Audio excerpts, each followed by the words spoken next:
scheduling agreement is complete between the Mountain West and Oregon State and Washington State. But what does it really mean for the Mountain West? Let's dive in.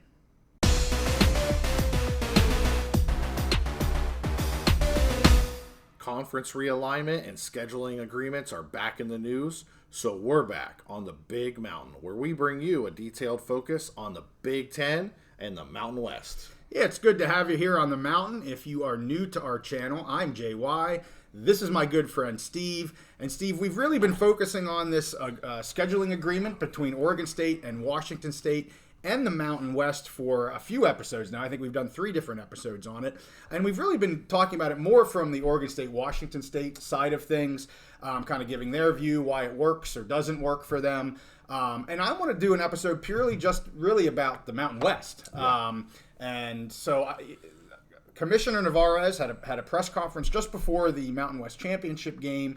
It was really about the Mountain West Championship game. She put a little bit in there about the scheduling agreement, and she called it a scheduling agreement. Again, last time we talked, we're not sure if the wording necessarily matters, but in her terminology, she was calling it an agreement. And she put a little tiny bit at the end of her prepared remarks about it because it had just hit that day or the day before. And of course, when they get to the Q&A, I think 9 out of the 10 questions are about the agreement, not about, or maybe it was 8 out of the 10, not about the championship game. But, that was the big news, the big headlines.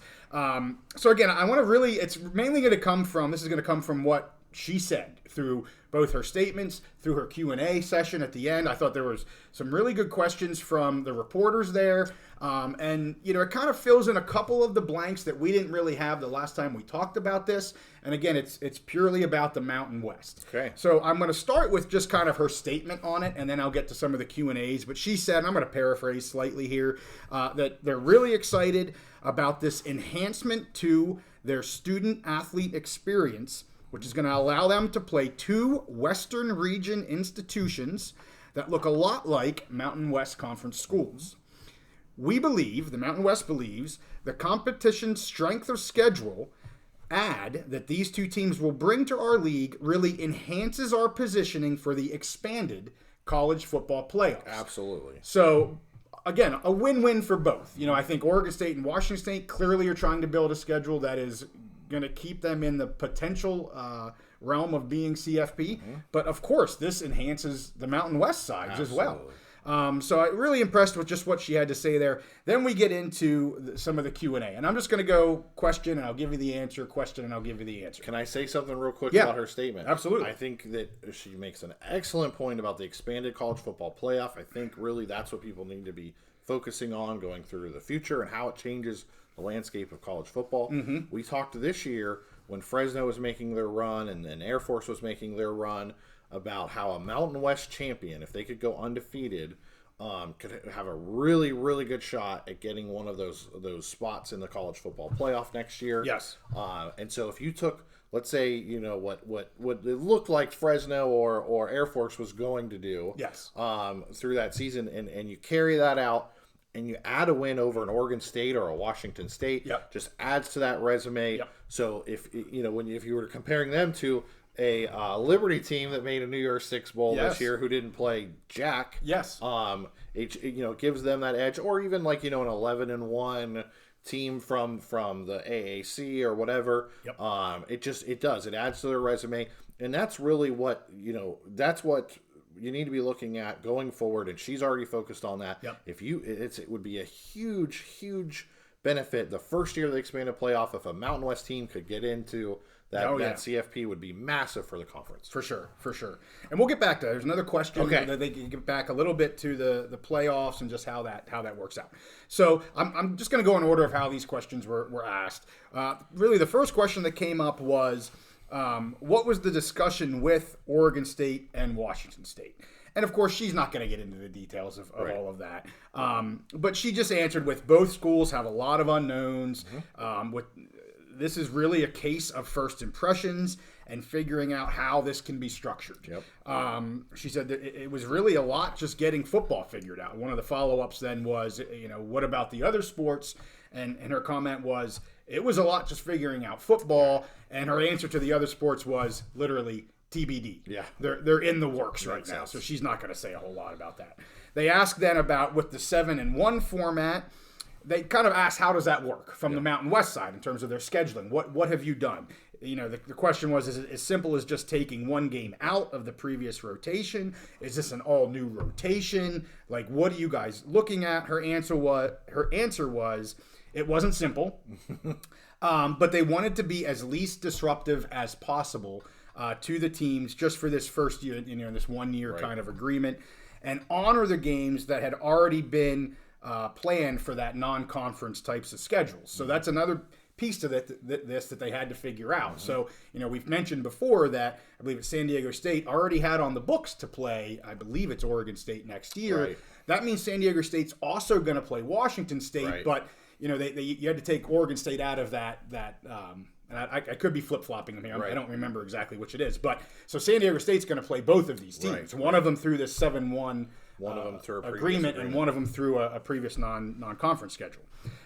They wanted to keep the strength and balance in the regular season schedule as equal as they possibly could. That's something they always try to do.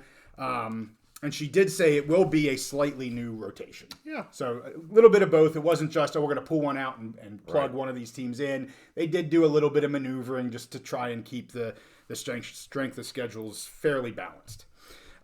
Next question was, does the Mountain West Conference need to do anything to protect themselves from coming at your teams? So again, this is a question posed to her, but does the Mountain West need to do anything to protect themselves, the Mountain West and or teams, in order to protect them from having the Pac-2 come after those teams, which is a question a lot of people have been speculating on.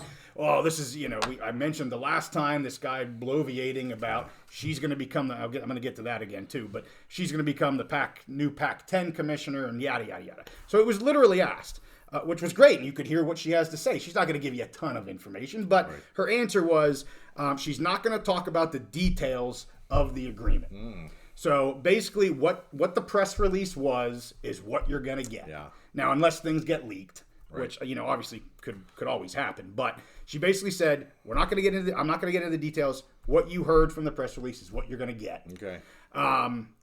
However, and I really liked her answer here. Her answer then went on to say, however, isn't that part of the current college football environment right now? Yeah. You know, she said, not just the Pac-12 or the Pac-2. Right. It's everywhere right now. Yeah. So, you know, she said, hopefully, she's hoping that things are going to stabilize here for a little while with TV deals being finalized recently and all of the craziness that has gone around, mainly the Pac-12, but clearly the Big Ten and everybody. So, and then she just said they do have a subcommittee that meets regularly to address membership, expansion, and threats. So is it something that could happen? And her answer kind of was like, yeah, but it's not specific to this. It could happen anyway. Right. No one's immune from it. Exactly. The next question was, does OSU and WSU have any say in what teams they play? Which I found that interesting. I was wondering, you know, with this agreement, are they saying, because there's been a ton of this talk about we're going to poach, or they could poach the top teams in the Mountain West. Are they going to say, hey, we only want to play certain teams? Right. Her answer was no. The Mountain West created the schedule, period. Teams in the conference don't help create their own schedule. Right. So why would Washington State and Oregon State create their schedule? So they just got put into the bag. The Mountain West did what they do in terms of creating a schedule, and that's what comes out. So there was no input from the Beavs or the Cougs as to who they're going to be playing. Makes sense. She did verify again that the non-conference games that had already been scheduled, they will still happen. They're not part of the 7-1. This is in addition to those.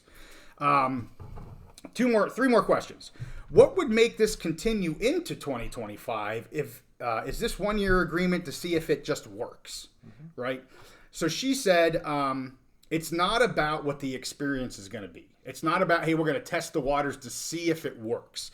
She's highly confident that it's going to be a very positive experience for everyone, all 12 Mountain West schools and the 2 that are joining for this schedule. So she's like, that's really not part of this at all. Right. She said the question that should be asked is, what is the environment going to look like in another year or 2? What is the result of the legal proceedings for the Pac-2? There's just too many unknowns that are out of their control, Oregon State and Washington State, to do anything more than a 1-year agreement. Again, facts, hitting it out of the park with facts, not all of this stuff that's on podcasts about what about this and what about that. Yep. Perfect answer to the question. The next one that is asked is, was there any internal resistance to this? Internal Mountain West schools that was like, we're not so sure about this? Straight up, no, none. She said this was something that was technical and different. A lot of attorneys were involved, but in terms of the presidents and the schools in the Mountain West, little to no. She literally said no resistance on this. And then the last thing was about the $14 million that is going to be paid to the Mountain West. How's that going to get distributed? And I kind of assumed how it was going to, but she stipulated it. Yeah. She said it will go into their surplus. Okay. So all revenues come into the Mountain West. They have their expenditures. Then you have your surplus. Well, this is just new revenue, just like ticket sales and TV deal and all that kind of stuff. Then they have a legal and finance subcommittee that is going to recommend how surpluses are allocated. Then the board would vote on it, and it is what it is. So this is just one of a lot of things that go into their surplus. So the agreement isn't, it's $14 million because it's going to be 1.1 or whatever it is, divvied up amongst 12 schools. No, it's pure Mountain West revenue, and then it'll be allocated appropriately afterwards.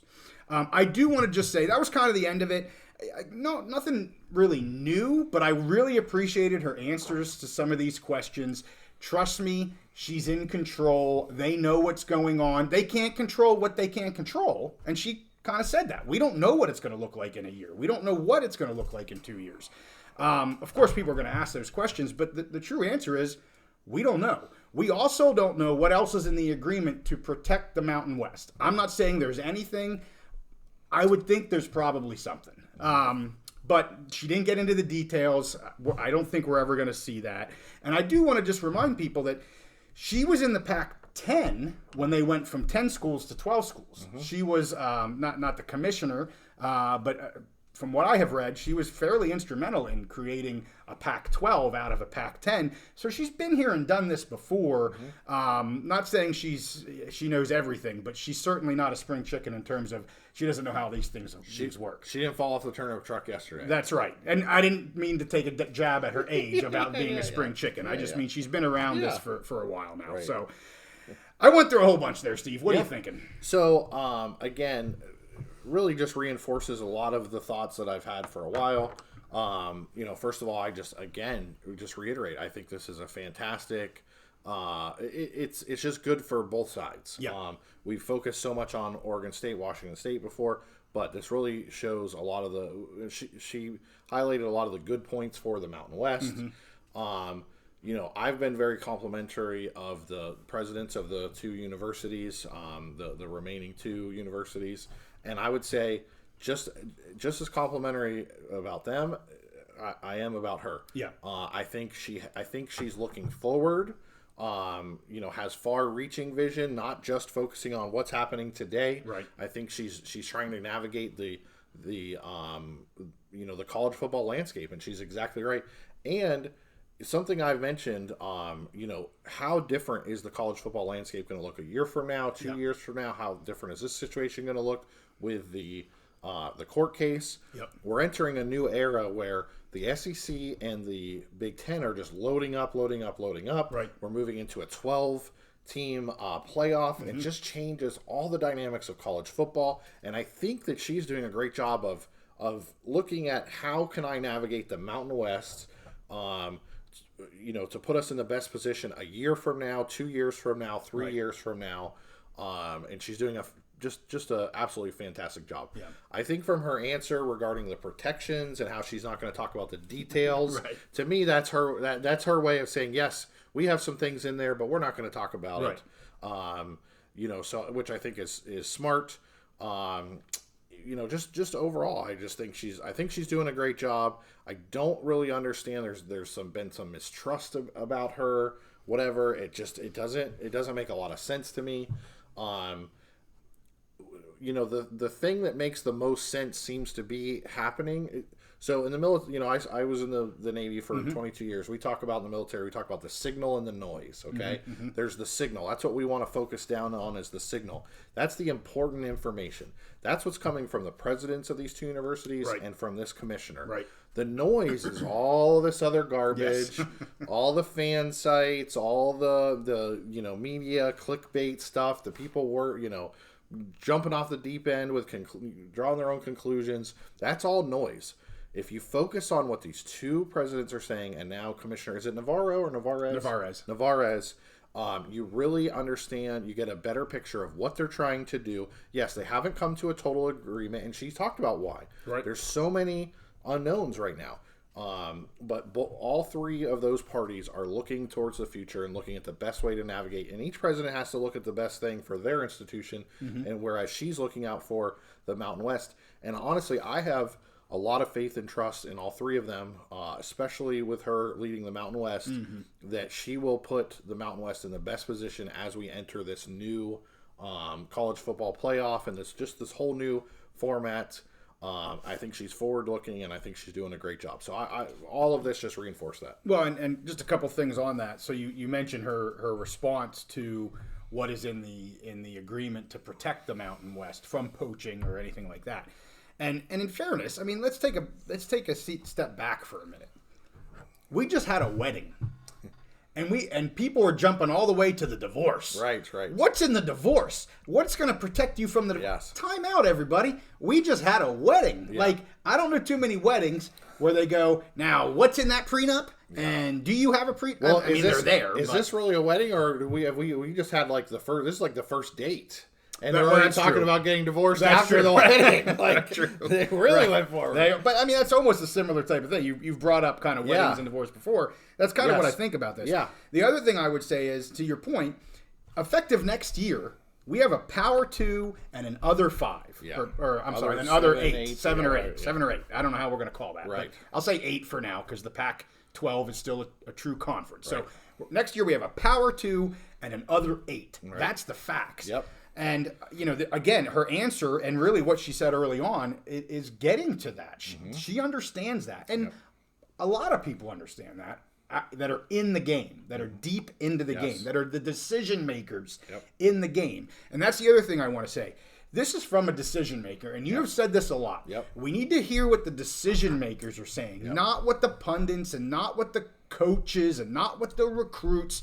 We want to hear what the decisions. Now, they're going to be very careful in what they say, and they have to be very careful. Can parse and read between the lines. Exactly. Signal and the noise. You got it. It's exactly that. Here's a decision maker. And how many people have you seen anything on these comments from a decision maker and all this? I haven't seen anything. Because most of the media, they want the buzz. They want whatever's going to get the clickbait, the headlines, whatever. They're not interested in getting deep out. Most of them, there's some, but they're not interested in getting deep into the weeds and looking at the details because they don't want to be patient. She's saying we're not going to know some stuff. Yes, this is a step. We're not going to be, and so most people, fans, media, everybody, they want the quick buzz. They want that endorphin rush of finding out some exciting news. And that's how we live right now. Yes. You want answers. You want answers to your questions immediately. Yeah. And you're just not going to get them right now. Right, and that is a big reason why I have so much faith in the two presidents and then her. Yeah. Because I think they're tuning all of that out and they're making the best decisions looking forward the next year, 2 years, 3 years down the road. And the last thing I'm going to say is we brought up on the last episode that we did this, kind of that crazy thought that she's maybe looking out for herself and she's going to be the Pac-12. I just want to say she has a fiduciary responsibility to the Mountain West Conference, an employee fiduciary. I mean, that she would be in all kinds of hot water if she's going to, do things behind the scenes, under the table. That just isn't happening. It won't happen. Now, if she wants to go to jail, I guess it could, or whatever, get sued whatever jail, and everybody jumps to that. But whatever the ramifications are for doing that, okay, well then that's crazy. But that's not happening right now. She's the Mountain West commissioner. Everything she has said here, I really appreciate the way she said. And again, you can read between the lines a little bit. We don't know the details, but you know that there's something probably there, right? So, anyway, that's where I'm at with this. Yeah, I agree, and I think she's very clear-eyed with this. When you strip away the emotion of fans, the mistrust or whatever, she's very clear-eyed about what the situation is as far as we know it now. Because the court cases haven't been resolved. Sure. What the current landscape of college football is.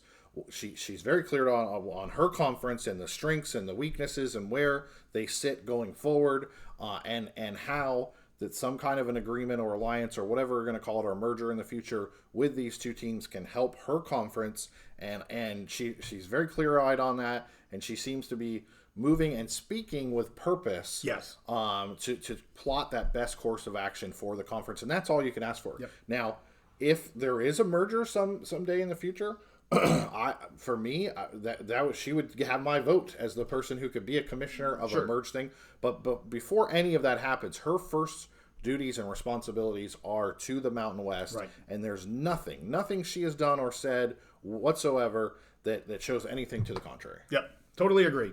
Hey, we thank you for tuning in on this. Just as a reminder, we're going to be picking every bowl game. We're going to get them out next week, looking to do our first live episode. We've done some deep dives on all of this. If you're interested in more of the Oregon State, Washington State, scheduling alliance, legal battles, we have lots of stuff on our channel. So if you just came across this and that's something that interests you, take a look at our channel. There's a lot of stuff on there for them. We're going to stay on that Pac-2 throughout wherever this heads in terms of schedules and legal battles and appeals and all that kind of stuff. But we wanted to stay focused on the Mountain West. That's one of the two conferences we are most interested in here on the Big Mountain. So, hey, with that, we thank you for tuning in, and we'll see you next time on the Big Mountain. Go Navy, beat Army.